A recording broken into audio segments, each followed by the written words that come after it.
Hello everyone, today we are going to read A House for Hermit Crab by Eric Carle.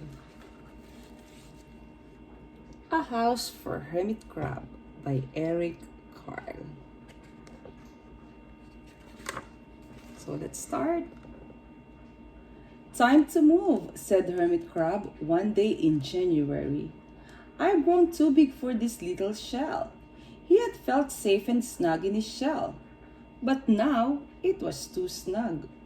Hermit Crab stepped out of the shell and onto the floor of the ocean. But it was frightening out in the open sea without a shell to hide in. What if a big fish comes along and attacks me? He thought. I must find a new house soon.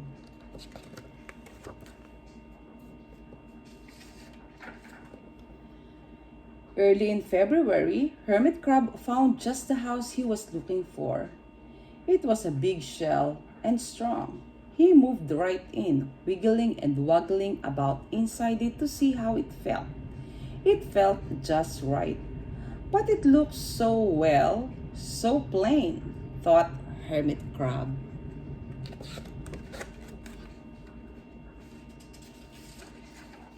In March, Hermit Crab met some sea anemones. They swayed gently back and forth in the water. How beautiful you are, said the Hermit Crab. Would one of you be willing to come and live on my house? It is so plain, it needs you. I'll come, whispered a small sea anemones.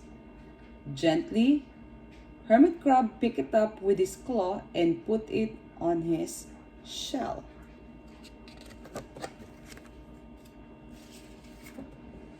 In April, Hermit Crab passed a flock of starfish moving slowly along the seafloor. How handsome you are, said the Hermit Crab. Would one of you be willing to decorate my house?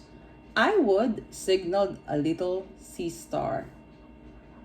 Carefully, Hermit Crab picked it up with his claw and put it on his house.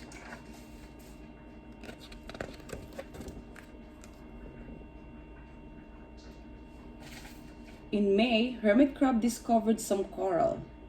They were hard and didn't move. How pretty you are, said the Hermit Crab. Would one of you be willing to help make my house more beautiful? I would, creaked a crusty coral. Gingerly, Hermit Crab picked it up with his claw and placed it on his shell.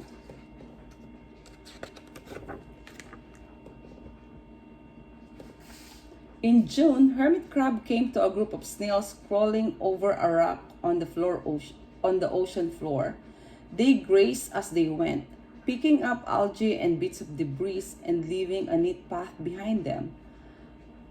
How tidy and hardworking you are, said the Hermit Crab.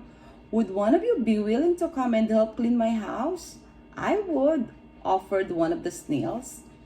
Happily, Hermit Crab picked it up with his claw and placed it on his shell.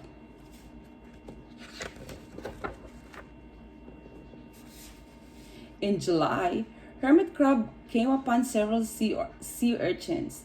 They had sharp, prickly needles. How fierce you look, said the Hermit Crab. Would one of you be willing to protect my house? I would, answered the spiky sea urchin. Gratefully, Hermit Crab picked it up with his claw and placed it near his shell.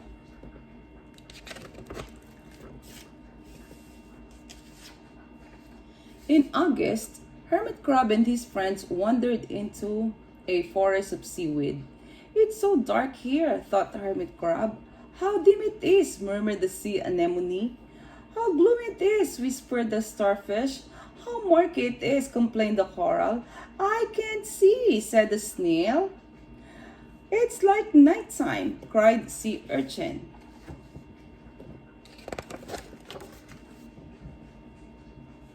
In September, Hermit Crab spotted a school of lanternfish darting through the dark water. How bright you are, said the Hermit Crab. Would one of you be willing to light up our house?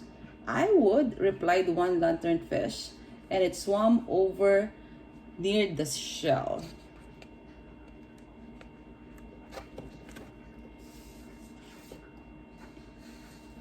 In October, Hermit Crab approached a pile of smooth pebbles.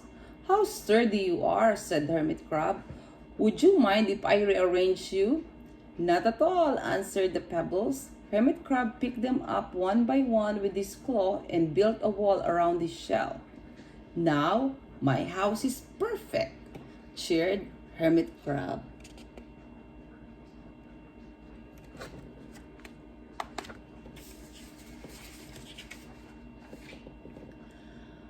But in November, Hermit Crab felt that his shell seemed a bit too small.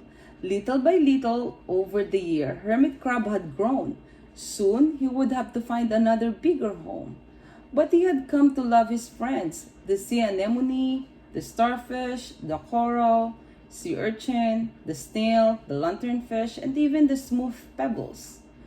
"They have been so good to me," thought the Hermit Crab. "They're like a family.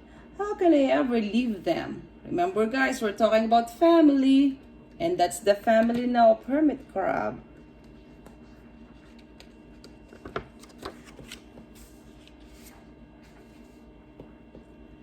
In December, a smaller hermit crab passed by. "I have outgrown my shell," she said. "Would you know of a place for me?"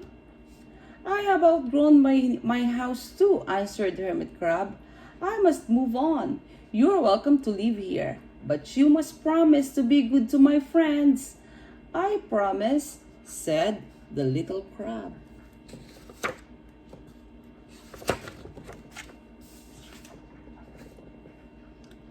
The following January, Hermit Crab stepped out and the little crab moved in. "Couldn't stay in the little shell forever," said Hermit Crab as he waved goodbye. The ocean floor looked wider than he had remembered, but Hermit Crab wasn't afraid. Soon he spied the perfect house, a big empty shell.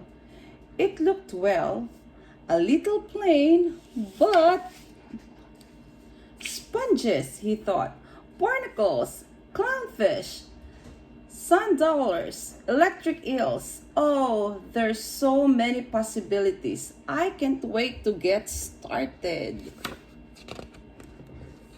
The end.